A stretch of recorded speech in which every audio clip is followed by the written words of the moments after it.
Suku terasing, tak terkikis oleh zaman. Welcome to Lenteng Channel.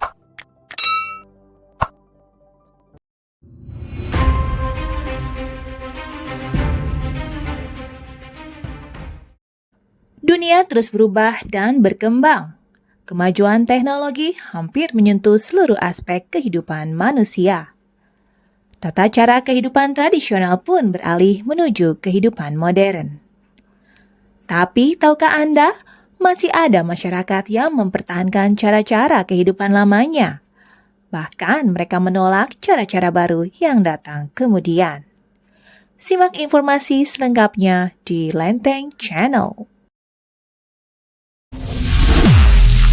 Suku Mesopiro enggan berinteraksi dengan dunia luar. Yang pertama adalah suku Mesopiro.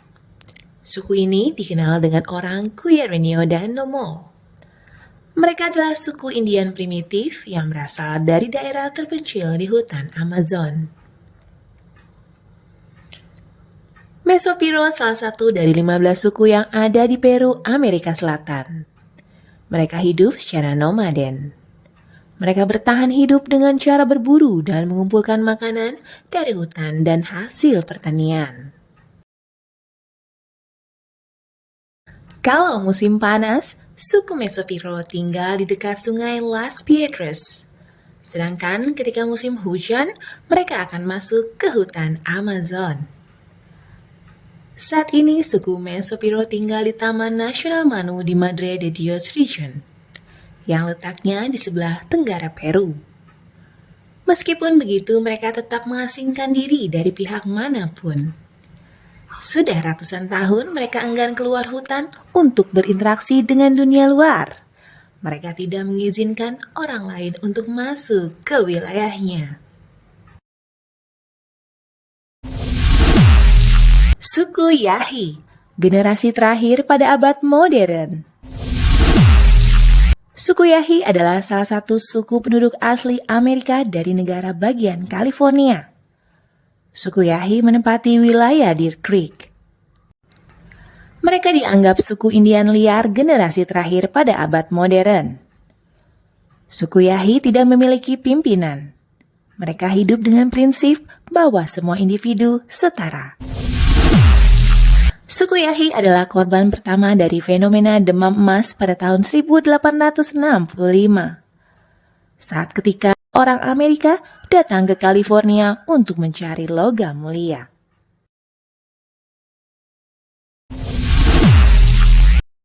Kini jumlah orang suku Yahi makin berkurang. Dalam kurun waktu 15 tahun, orang Yahi nyaris lenyap.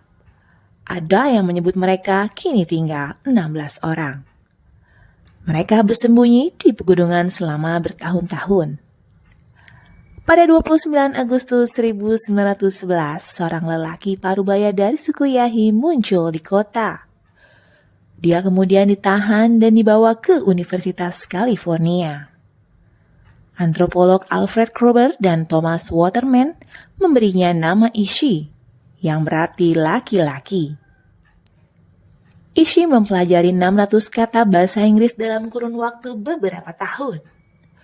Bukan cuma berbaur bersama masyarakat modern, Ishi juga menularkan keahliannya membuat busur dan panah.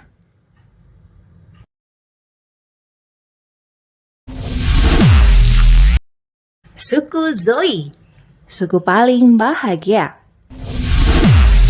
Suku Zoi tinggal di pedalaman hutan Amazon Brazil di tepi sungai Irpekuru, Kumanapanima. Kelangsungan hidup mereka terbilang aman karena wilayahnya masih terjaga. Suku Zoi mendapat julukan suku yang paling bahagia dan damai. Mereka dikenal dengan keramahan dan hidup dengan kasih sayang di antara mereka.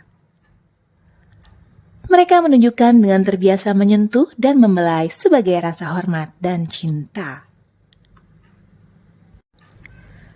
Sebagaimana suku pedalaman pada umumnya, untuk mendapatkan sumber makanan, suku Zoi berburu berbagai hewan seperti ikan atau burung. Jangan berharap kita menemukan anggota suku Zui mengenakan alas kaki. Mereka tabu memakainya. Dalam kehidupan sosial, mereka tidak mengenal adanya pemimpin. Artinya, suku Zui tidak punya kepala suku. Mereka akan mendengarkan nasihat dari sesepuh. Keputusan pun diambil secara bersama-sama. Sangat jarang ditemukan kesalahpahaman di antara mereka. Maklum saja, sanksi berat berupa pengusiran dan akan diasingkan adalah sanksi terakhir jika terpaksa harus dilakukan. Indonesia juga dikenal sebagai negara dengan beragam suku bangsa. Menurut sensus Badan Pusat Statistik beberapa tahun lalu, kita memiliki sekitar 1.340 suku. Di antara suku-suku tersebut, ada beberapa suku yang masih memelihara tradisi dan tidak tersentuh dengan dunia luar. Suku Samin menjunjung tinggi kejujuran. Suku Samin tersebar di beberapa daerah di Jawa Tengah, Blora, Pati, dan sebagian wilayah Bojonegoro. Sebagian besar mereka tinggal di Dusun Tambak, 40 km dari Kabupaten Blora di Jawa Tengah. Suku Samin yang disebut juga Wong Sikep memilih tinggal di hutan di kawasan Pegunungan Kendeng. Mereka menjauhkan diri dari keramaian dan lebih memilih hidup mandiri. Suku Samin bersahabat dengan alam tanpa mengeksploitasi secara berlebihan.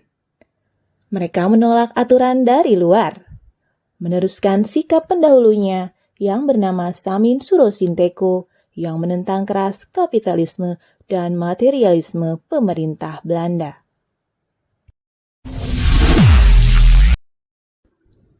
Perilaku suku Samin menjunjung tinggi kejujuran.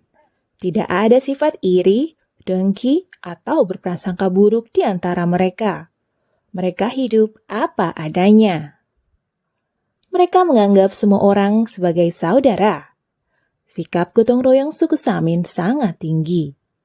Jika ada yang membangun rumah atau mengerjakan sawah, tanpa diminta semua warga akan datang membantu. Gotong royong ini dikenal sebagai sambatan atau rukunan. Suku Samin memegang teguh soahing ilat atau gerak lidah. Artinya, lidah harus dijaga agar mengucapkan kata-kata yang jujur dan tidak menyakiti orang lain.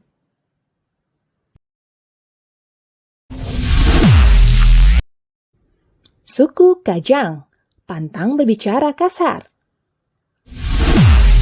Suku Kajang tinggal di Desa Tanah Toa, Kecamatan Kajang, Kabupaten Bulukumba, Sulawesi Selatan, sekitar 200 km dari kota Makassar. Saat ini suku Kajang sudah makin terbuka, walaupun masih ada yang hidup terasing di hutan. Suku Kajang yang identik dengan busana serba hitam ini dipercaya memiliki kekuatan magis dan tidak memakai alas kaki. Mereka pantang berbicara kasar. Dalam bertutur kata, tidak boleh sambil berkacak pinggang. Warga suku Kajang dalam berbicara dengan melipat tangan di dada, badan membungkuk, dan menggulung sarung.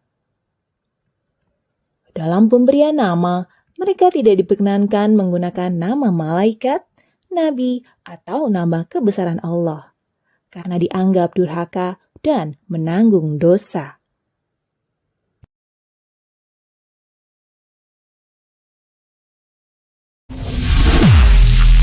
Suku Mante diperkirakan tinggal 50 jiwa.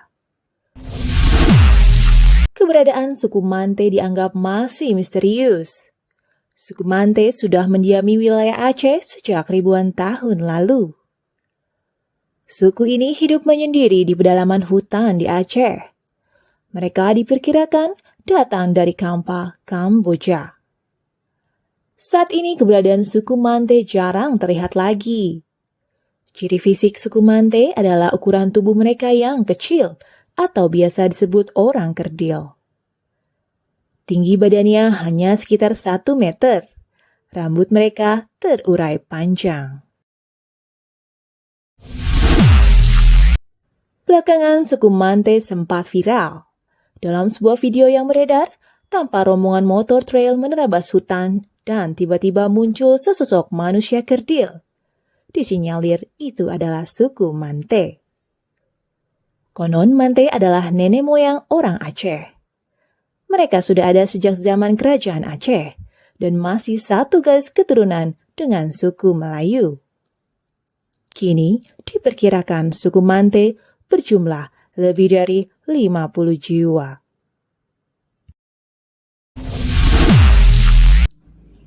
Suku Laut menjaga selat dan mengusir bajak laut. Suku Laut atau biasa disebut orang laut merupakan suku pedalaman yang tinggal di Kepulauan Riau. Suku Laut bermukim di pulau dan di Sungai Lingga, Pulau Tujuh, dan pulau-pulau di lepas pantai. Karena aktivitas kehidupannya di laut, mereka juga dikenal dengan suku Sampan. Konon suku pedalaman ini berperan penting dalam Kerajaan Sriwijaya, Kesultanan Johor, dan Kesultanan Malaka. Mereka menjaga selat-selat, memandu para pedagang, dan mengusir bajak laut. Bahasa yang mereka gunakan sebagian besar adalah bahasa Melayu.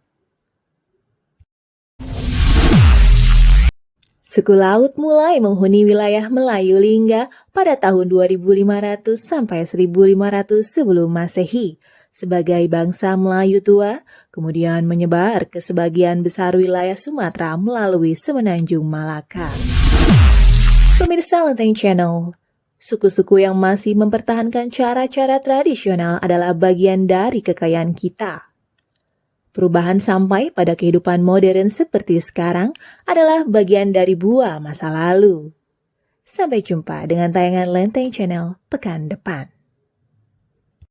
Simak terus Lenteng Channel yang membuka cakrawala pengetahuan Anda dari berbagai belahan dunia. Terima kasih telah menonton Lenteng Channel. Jangan lupa subscribe, like, comment, and share.